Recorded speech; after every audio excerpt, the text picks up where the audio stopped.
हुकूमत का हसास इदारे को फोन टैप करने की इजाजत देने के इख्तियार चैलेंज। आईनी पाकिस्तान शहरियों को प्राइवेसी और आज़ादी इजहार राय फराहम करता है।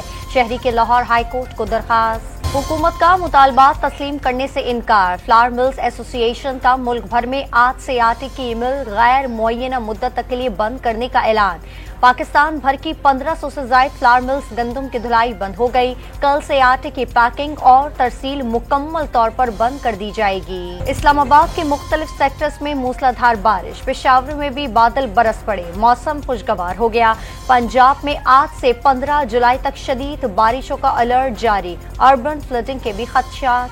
कराची में आज भी हल्की बारिश की पेशगोई। कल सबसे ज्यादा बारिश सुरजानी टाउन में 58 मिलीमीटर रिकॉर्ड।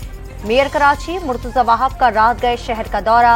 नशीबी इलाकों से नकासियाब के काम का जायजा लिया। न्यू कराची सनती एरिया में डकैती मुज़ाहमत पर नौजवान जान बहक। मोटरसाइकिल सवार 2 मुल्जिमान ने लूट मार के दौरान वहां मौजूद लोगों के शोर मचाने पर फायरिंग कर दी। गर्दन में गोली लगने से इमरान ने मौके पर दम तोड़ दिया। कराची के इलाके कोरंगी में फायरिंग से एक शख्स जान बहक। इलाका मुकीनों ने एक मुल्जिम को पकड़ लिया। तशद्दुद का निशाना बनाकर शदीद जख्मी कर दिया। अस्पताल में इलाज के दौरान दम तोड़ दिया। कलअदम TTP पर फिजाई हमलों का फैसला पाकिस्तान ने करना है। पाकिस्तान के अंदरूनी फैसलों पर तबसरा नहीं करेंगे। पाकिस्तान के साथ देरीना ताल्लुकात हैं। इंसदादे दहशतगर्दी के लिए मिलकर काम कर रहे हैं। दहशतगर्दी के मामले पर पूरे खत्ते में खदशात हैं। तर्जुमान पेंटागन का बयान। और स्पेन फ्रांस को शिकस्त देकर यूएफा यूरो फुटबॉल चैंपियनशिप के फाइनल में पहुंच गया।